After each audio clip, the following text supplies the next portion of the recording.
ஃப்ரெண்ட்வுட்ஸ் நேயர்களுக்கு வணக்கம். அதிமுகவில் எடப்பாடி பழனிசாமி கொஞ்சம் கதி கலங்கி தான் இருக்கிறார் போல இருக்கு. ஏன்னா எந்த டைமில் அவருக்கு எப்படி வெடி வைக்கிறாங்க, எந்த சைடுலேருந்து வெடி வருது அப்படின்னு அவரால் கணிச்சு கூட பார்க்க முடியல. கொஞ்ச நாளாகவே சைலண்ட்டாகவே இருந்தார் அதிமுகவில். எந்த ஒரு அதிரடியான அறிவிப்புகளோ நடவடிக்கைகளோ எடுக்காமல் இருந்த அண்ணன் செங்கோட்டையன் அவர்கள் இப்போ அதிரடியான ஒரு வேலையை செஞ்சிருக்கிறார். 10 நாளுக்கு எடுகுத்தாரு இபிஎஸ்க்கு. அதிமுக ஒன்றிணைந்து 2026 சட்டமன்ற தேர்தலை சந்திக்கணும். நீ என்னப்பா எனக்கு 10 நாளுக்கு எடு கொடுக்குறது, அடுத்த செகண்டே உன்னை என்ன பண்றேன், உனக்கு வேட்டு வைக்கிறேன் அப்படின்னு சொல்லிட்டு எல்லா பொறுப்புல இருந்தும் விலக்கிட்டாரு செங்கோட்டையன் அண்ணன் ஓபிஎஸ் அவர்கள். ஆனா இருந்தாலும் கட்சி உறுப்பினர் பதவியில் அவர் வச்சுக்கிட்டே இருந்தார். அடிப்படை உறுப்பினர் பதவியிலிருந்து நீக்கல, பட் இருந்தாலும் எல்லா பொறுப்புகளில் இருந்து என்ன பண்ணிட்டாரு, நீக்கிட்டாரு. கொஞ்ச நாள் கொஞ்சம் சோர்ந்தே போயிட்டு இருந்தாரு செங்கோட்டையன் அவர்கள். என்னையா இது நமக்கு வந்த சோதனை, ஜூனியர் நம்மளுடைய ஜூனியரே இந்த அளவுக்கு செஞ்சிட்டாரு அப்படின்னு சொல்லிட்டு. ஆனா இருந்தாலும் ஒன்றிணைக்கும் பணியில முழு மூச்சா செயல்படுவேன், எந்த ஒரு விஷயத்துக்கும் நான் பின்வாங்க மாட்டேன் அப்படின்ற ஒரு விஷயத்துல செங்கோட்டையன் அவர்கள் ரொம்ப கண்ணும் கருத்தமா இருந்தார். ஆனா கொஞ்ச நாளைக்கு இந்த விஷயத்துல கொஞ்சம் தள்ளி வைப்பதை பத்தி பேசாம இருப்போம் அப்படின்னு சொல்லிட்டு தான் பேசாம இருந்தாங்க. ஆனா அண்டர் கிரவுண்ட்ல இந்த மீட்டிங் இருக்குல்ல, சசிகலா, டிடிவி தினகரன், ஓபிஎஸ், அதே போல பெங்களூர் புகழேந்தி, அப்புறம் செங்கோட்டையன், இந்த மீட்டிங் சைலண்டா அண்டர் கிரவுண்ட்ல நடந்துகிட்டே தான் இருந்தது. ஆனா வெளிப்படையா அது தெரியல. ஆனா இன்னைக்கு அது வெளியே வந்திருக்கு. ஐயா முத்துராமலிங்க தேவர் ஜெயந்தி அன்னைக்கு ஒரு மாபெரும் ஒரு திருப்பங்கள் நடந்திருக்கு. இந்த ஒரு விழாவின் நிமித்தம் அதிமுகவில் ஒரு பெரும் சலசலப்பு நடந்திருக்கு.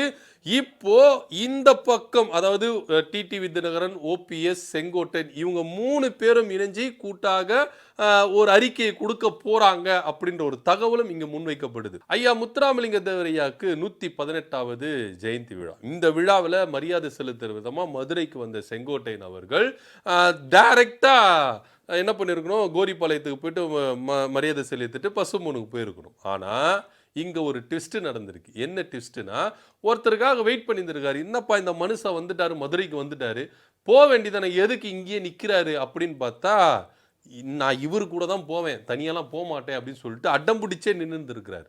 ஐயாவா ஓபிஎஸ் அவர்கள் வந்தோடனே, வாங்க ஐயா நம்ம ஜோடியா சேர்ந்து போட்டு போயிடுவோம் அப்படின்னு சொல்லிட்டு 2 பேரும் ஒரே கார்ல பயணிச்சிருக்கிறாங்க. நம்ம ஐயா ஓபிஎஸ் அவர்கள் முன்பக்கம் உட்கார்ந்து இருக்கும்போது பின்னாடி செங்கோட்டையன் அவர்களும் உட்காந்து ஒரேடியா ஒரே கார்ல பயணிச்சிருக்கிறாங்க. இந்த பயணம் ரொம்ப முக்கியமா பார்க்க வேண்டிய ஒரு விஷயமா இருக்கு. எதர்ச்சியா அவங்க 2 பேரும் என்ன பண்ணிருக்கலாம், ஐயா முத்துராமலிங்க தேவருக்கு மரியாதை செலுத்துறதுக்கு போயிருக்கலாம். ஆனா இருந்தாலும் இது கொஞ்சம் உன்னிப்பாவே கவனிக்க வேண்டிய ஒரு விஷயமா தான் இருக்கு.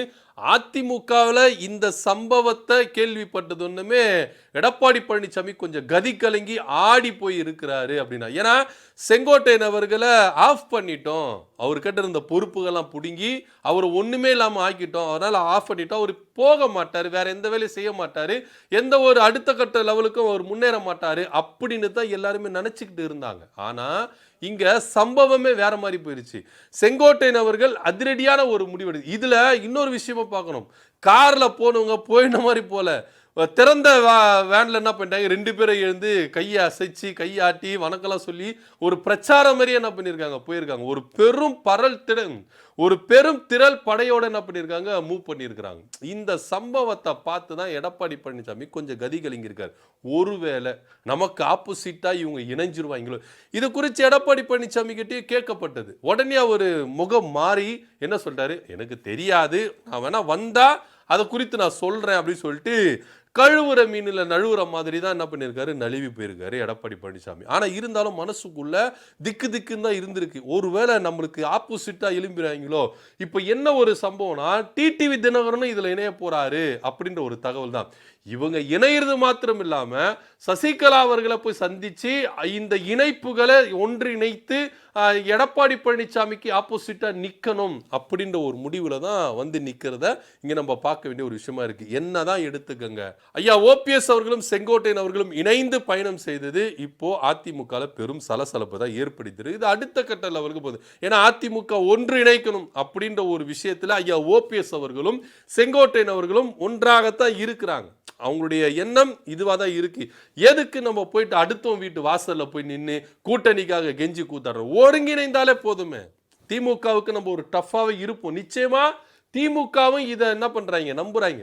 அதிமுக ஒருங்கிணைந்தா கொஞ்சம் போட்டிகள் கடுமையா இருக்கும், சுவாரஸ்யமாவும் இருக்கும். திமுக வந்து எப்படின்னா போட்டி இல்லாம ஜெயிக்கிறது அவங்களுக்கு கொஞ்சம் சுவாரஸ்யம் இல்லை. சுவாரஸ்யம் வேணும் அப்படின்னா போட்டி நம்மளுக்கு தகுதியான எதிரிகள் வேணும். அந்த தகுதியான எதிரி யாரு தமிழ்நாட்டில்? டிவிகே அப்படின்னு சொல்லிட்டு அவங்க கூவிக்கலாம். ஆனா உண்மையிலேயே டிவிகே திமுகவுக்கு சரியான போட்டியானா கிடையவே கிடையாது. இன்னைக்கு சமூக வலைதளங்கள்ல என்னென்னவோ ஏற்றி விடலாம். பொதுமக்கள் மத்தியில பல செய்தியாளர்கள் மத்தியிலும் நெறியாளர்கள் மத்தியிலும் இப்படிப்பட்ட விஷயங்கள் பரப்பப்படலாம். ஆனா உண்மையிலேயே களத்துல நீங்க எடுத்துட்டீங்கன்னா திமுகவுக்கு ஒரு நேர் எதிரி அப்படின்னு பார்த்தீங்கன்னா அது அதிமுக தான். அதுல எந்த வித மாற்று கருத்து இல்லை அப்படின்றது தான் நிதர்சனமான உண்மை. ஆனா இங்க செங்கோட்டையன் முதற்கொண்டு, அதாவது எடப்பாடி பழனிசாமி முதற்கொண்டு எல்லாருமே என்ன நினைக்கிறாங்க அதிமுக இன்னைக்கும் அதிமுக இருக்கிற பெரும்பாலான நிர்வாகிகள், இரண்டாம் கட்ட தலைவர்கள் எல்லாருமே நினைக்கிறது அதிமுக ஒன்றிணையும். அதிமுக ஒன்றிணைஞ்சிட்டா பாஜக வேண்டாம், டிவிகே வேண்டாம், வேற எந்த கேவும் வேண்டாம், நம்மளே என்ன பண்ணலாம், திமுகவுக்கு ஒரு டஃப்பா என்ன பண்ணலாம், போட்டி போடலாம் அப்படின்றது தான் எல்லாருடைய எண்ணமும் இருக்கு. ஆனா இங்க ஒருங்கிணைக்கிற விஷயத்துல எடப்பாடி பழனிசாமி கொஞ்சம் கரார் காட்டுகிறார். ஏன்னா அவர் பதவிக்கு ஆப்பு வந்துடும். ஓபிஎஸ் உள்ள விட்டாலும் அவருக்கு ஆப்பு, சசிகலாவை உள்ள விட்டாலும் அவர் காப்பு அப்படின்ற ரேஞ்சில் தான் அவர் யோசிக்கிறார். ஸோ இதெல்லாம் யோசித்து பார்த்தா செங்கோட்டையன் மேலே கடுமையான ஒரு நடவடிக்கை எடுத்துட்டு அவர் ஆஃப் பண்ணிடலாம் அப்படின்னு நினைச்சார். ஆனால் இப்போ செங்கோட்டையன் அடுத்த பாய்ச்சலுக்கு ரெடி ஆயிட்டார். அதிமுக ஒன்றிணைக்காம விடமாட்டேன் அப்படின்னு சொல்லிட்டு முதற்கட்டமா ஐயா ஓபிஎஸோட இணைஞ்சி பசும்பொன்னாருக்கு நாங்க மரியாதை செலுத்த போறோம். இந்த பசும்பொன்னார் ஜெயந்தி இப்போ அதிமுக இருக்கிறவங்களுக்கு ஒரு பெரிய தலைவலி இருந்தாலும் இவங்களுக்கு ஒரு நல்ல செய்தியா இருக்கு. ஐயா முத்துராமலிங்க தேவர் அவர் அவதரித்த நாளிலேயே இந்த அதிமுக ஒன்றிணையணும் அப்படின்ற ஒரு குறிக்கோளில் தான் இவங்க செயல்படுறாங்களா. தேவர் ஜெயந்தி விழா இவங்களுக்கு ஒரு வரப்பிரசாதம் அப்படின்னே சொல்லலாம். இந்த நல்ல நாளில் இப்பேற்பட்ட ஒரு துவக்கத்தை நம்ம ஆரம்பிச்சிருக்கிறோம் அப்படின்னு ஓபிஎஸ் ஆதரவாளர்களும் செங்கோட்டையன் ஆதரவாளர்களும் கொஞ்சம் ஆரவாரத்தில் என்ன பண்றாங்க, துள்ளி குதிக்கிறாங்க. ஆனால் இருந்தாலும் இந்த சம்பவத்தெல்லாம் பார்த்து ஐயா எடப்பாடி பழனிசாமிக்கு கொஞ்சம் வயிற்றுல புளிய கரைக்குது, கதி கலங்கி நிற்கிறார். என்ன அடுத்த கட்ட நகர்வு என்னவா இருக்க போகுது அப்படின்னு. இதுல கூடுதலா இன்னொரு விஷயம் என்ன அப்படின்னு பார்த்தீங்கன்னா டிடிவி தினகரனும் உள்ள வந்து நுழைப்பாரு. ஏற்கனவே பாஜக கூட்டணியில எடப்பாடி பழனிசாமி தலைமை வகித்தா முதல்வராக இருந்தா நான் என்னைக்குமே வரமாட்டேன் அப்படின்னு சொல்லிட்டு டிடிவி தினகரன் விலைக்கு வந்தார் கூட்டணியில், என்டிஏ கூட்டணியில இருந்து. ஓபிஎஸ் என்ன பண்றாரு, அதுக்கு முன்னாடி வெளியே வந்துட்டார். ஏன்னா இவங்களுடைய செயல்பாடுகள் சரியில்லை. ஓபிஎஸ்ஏ இறங்கி வந்தார், ஆனா இபிஎஸ் அதை மிஸ்யூஸ் பண்ணிக்கிட்டார். அதை யூஸ் பண்ணி இருந்திருக்கலாம்.